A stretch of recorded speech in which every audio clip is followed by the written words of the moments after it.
আমার জীবনের first time এত বড় একটা সুযোগ হাতে আসছে আমার। তো জানি না সুযোগটাকে আমি কাজে লাগাতে পারবো কিনা।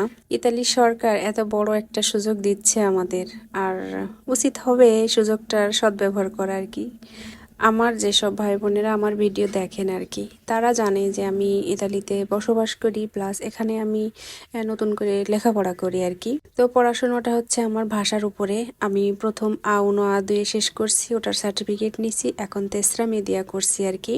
তো এই কোর্সটাও প্রায় শেষের দিকে, আর 3 মাস মতো আছে আর কি সামনে। 3 মাস 2.5 মাস পরেই পরীক্ষা পরীক্ষা হয়ে গেলে আর কি শেষ হয়ে যাবে এই কোর্সটা।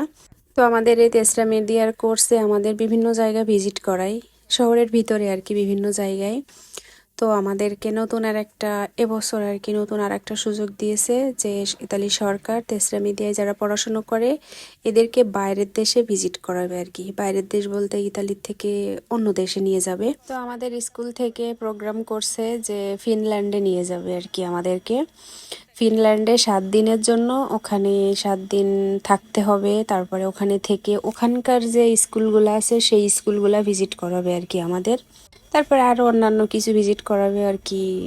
স্কুলের পক্ষ থেকে যেহেতু নিয়ে যাবে সেহেতু পড়াশোনার বিষয়ে আর কি ভিজিট টিজিট করাবে। তো এই ভিজিটটা পুরোপুরি সরকারিভাবে। আমাদের বিমান টিকিট মানে যাওয়া আসার টিকিট, তারপরে হোটেল ভাড়া, থাকা, ঘোরাফেরা, যত খরচ সবকিছু সরকার বহন করবে।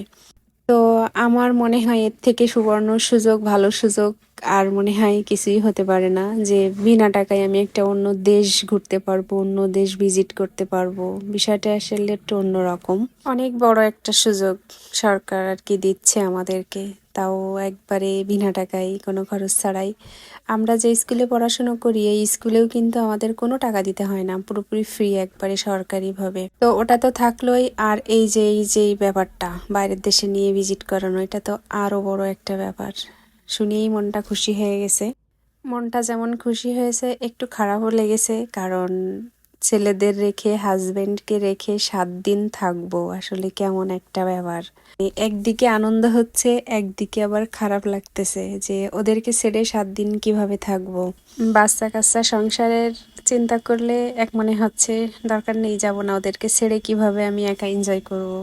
আবার মনে হচ্ছে সরকার ফ্রি যখন সবকিছু করাবে তো যাব না কেন। ভীষণ একটা দোটানার ভিতর দিয়ে সময়টা যাচ্ছে, জানি না আসলে কি করব, আদেও যেতে পারবো কি পারবো না। তো যাই হোক, যদি রিজিকে লিখে থাকে আল্লাহ যে না আমি ফিনল্যান্ডে ঘুরতে যাব একা বাচ্চা কাচ্চা রেখে, তো হবে। আর যদি নসিবে না থাকে তো কিছু করার নেই। এখন দেখা যাচ্ছে আমার ইচ্ছা আছে অনেক আমি যাব, বা দেখা যাচ্ছে বাড়ির সবারও অনুমতি আছে যে ঠিক আছে যাও, কিন্তু এমন একটা কিছু হলো যে দেখা যাচ্ছে তার জন্য আমি যেতেই পারলাম না। যাই হোক, সবকিছু ভাগ্যের উপরে ছেড়ে দিলাম, বাদ বাকি পরে দেখা যাবে।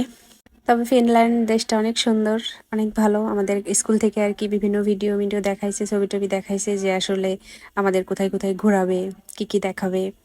তো আমিও গুগলে সার্চ দিয়ে দেখছি আর কি, বেশ সুন্দর জায়গা, সুন্দর দেশ। তো যেতে পারলে ভালোই লাগতো। আর নসিবে থাকলে যাব ইনশাল্লাহ, না থাকলে না, কোনো ব্যাপার না। তবে সুযোগটা কাজে লাগানো উচিত আমি যা মনে করি।